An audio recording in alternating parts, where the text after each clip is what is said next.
무려 4개의 정파가 뜬금없이 뭉쳐 탄생한 개혁신당이 탄생 열흘도 안 돼 휘청거리고 있습니다. 탄생 열흘도 안 돼 난조를 빚은 것은 무엇보다 당 구성원들이 워낙 짬뽕밥처럼 되어 있다 보니 기본적인 정체성 협의가 부족하기 때문으로 보여지는데요. 그리고 또 다른 결정적 이유는 바로 문제적 인물인 이준석 때문이라는 해석이 지배적입니다.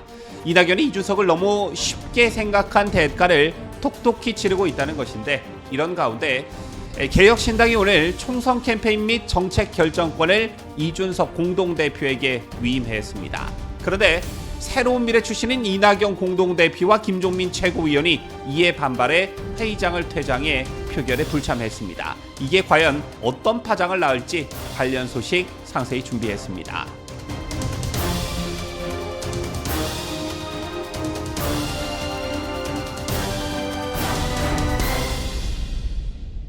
시청자 여러분 안녕하십니까? 뉴스데일리 베스트 민앵커입니다. 지난 설 명절 연휴를 전후해 개인적 사정으로 인해 보름 정도 방송을 하지 못했습니다. 이런 사실을 유튜브 커뮤니티에 공지를 해드렸으나 이 게시글을 보지 못한 분들께서는 저희 방송을 많이 기다리고 계셨을 거라 생각하는데요. 불가피한 사정이 있었으나 총선이 정말 얼마 남지 않은 매우 중요한 시기에 2주간 방송을 하지 못했던 점 정말 여러분께 송구하다는 말씀을 드립니다. 늘 그래왔듯 여러분께서 만들어주신 이 자리에 대한 책임의 무게를 가지고 더욱더 열심히 하는 그런 뉴스 데일리 베스트가 될 것을 다시 한번 다짐하면서 복귀 방송을 시작하도록 하겠습니다. 저희가 준비한 소식은 제3지대 통합정당인 개혁신당과 관련한 소식인데요. 사실 이번 22대 총선은 거대 정당인 더불어민주당과 국민의힘과 더불어민주당의 정면 대결 양상 또는 좌와 우와 좌의 진영 간 대결 양상으로 치러질 전망이 우세했으나 여론조사를 보면 이른바 중도층으로 대변되는 무당층 또한 높은 수치를 기록하고 있는 게 사실입니다. 비단 지난 16일 발표된 한국갤럽 정기조사를 보면요. 국민의힘 지지율은 37%, 민주당은 31%로 나타났는데 이와는 별개로 무당층 또한 24%나 됐습니다. 그런데 제3지대를 표방하고 나선 개혁신당의 지지율은 4%에 불과했다는 것입니다. 아마 개혁신당에서도 적지 않은 충격으로 다가왔을 그런 여론조사였다 이렇게 볼 수가 있겠는데, 제 같은 여론조사가 의미하는 것은 중도와 무당층으로 대변되는 제3지대 공약이라는 어떤 개혁신당의 전략이 안 먹히고 있다는 얘기입니다. 더불어민주당에서 떨어져 나온 이낙연 등등의 세력, 그리고 국민의힘에서 떨어져 나온 이준석 등등의 세력이 기존 양당의 털끝만큼의 타격을 주기는커녕 타겟층인 무당층의 마음조차 얻지 못하고 있다 이렇게 볼 수가 있는 것인데요. 그 이유야 뭐 여러 가지가 있을 수 있겠으나 당내 불협화음에 대한 본질적인 근원적인 원인을 꼽자면 역시 정체성이 모호하고 당 구성원들끼리의 기본적인 정체성 합의를 이끌어내기 어려운 그런 구조를 지니고 있다는 것입니다.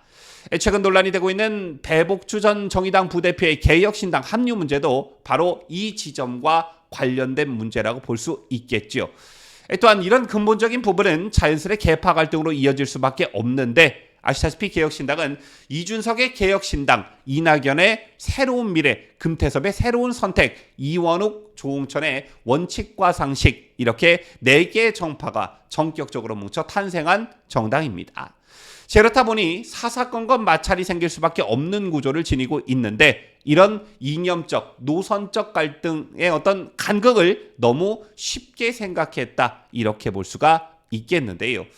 이번 총선과 관련해 유권자들이 기존 정당에서 가장 지긋지긋하게 생각하는 부분 중 하나가 바로 친윤 비윤, 친명 비명과 같은 이른바 계파 싸움일 것입니다. 그런데 이런 것에 대한 차별화 전략으로 유권자들에게 신선함을 줘도 모자랄 판국에 개혁신당 역시 이준석계와 이낙연계로 나뉘어서 일종의 파워게임을 하는 모습이 노출되고 있다는 것입니다.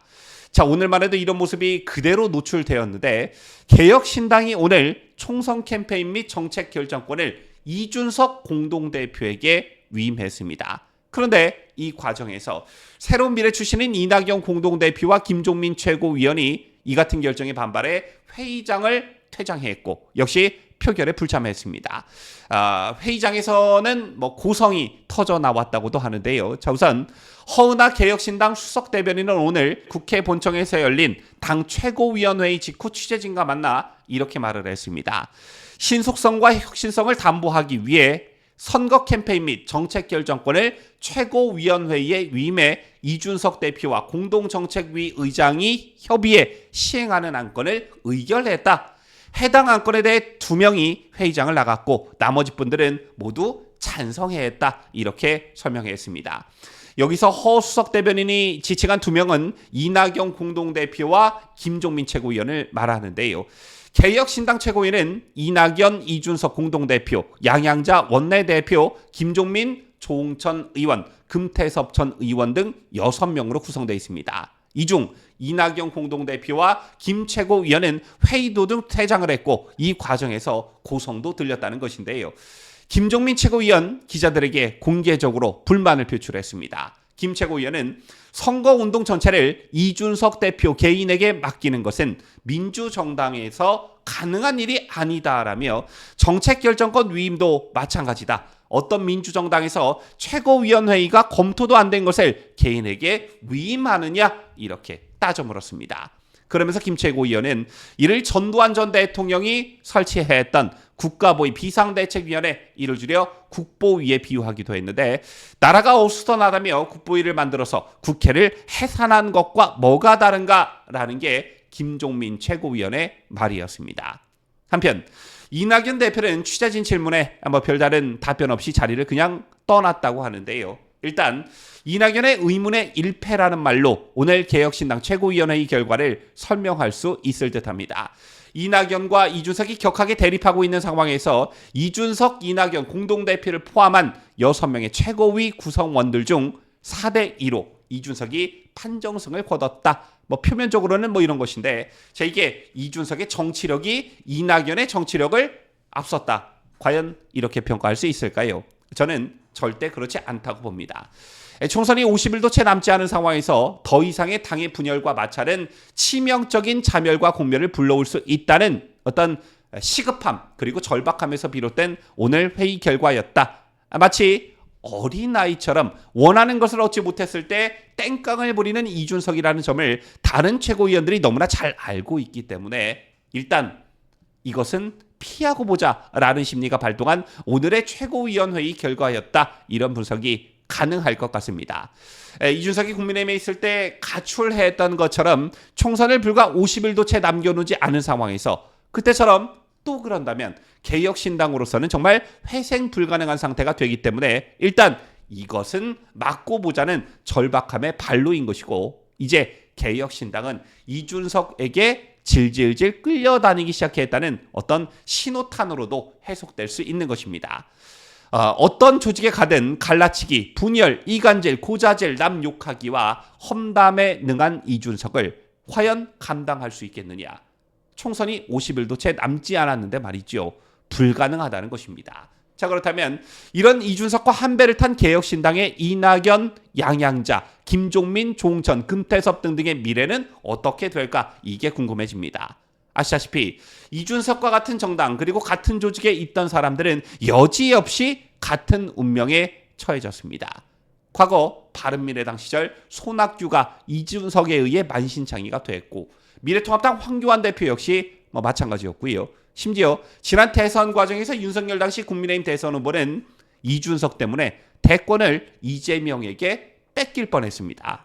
이런 길을 이낙연을 비롯한 개혁신당의 다른 인사들이 똑같이 가고 있다. 이제 브레이크도 걸 수 없는 그런 처지가 됐다. 이렇게 보시면 될 듯합니다. 옛말 중에 이런 말이 있죠. 사람은 고쳐 쓰는 게 아니다 라는 말인데 이낙연이 이 말을 너무 간과한 게 아닌가. 이준석의 쓴맛을 단단히 보고 있는 이낙연이 애처롭기까지 하군요. 지금까지 저는 자유대한민국을 소화하는 뉴스데일리 베스트 민앵커였습니다.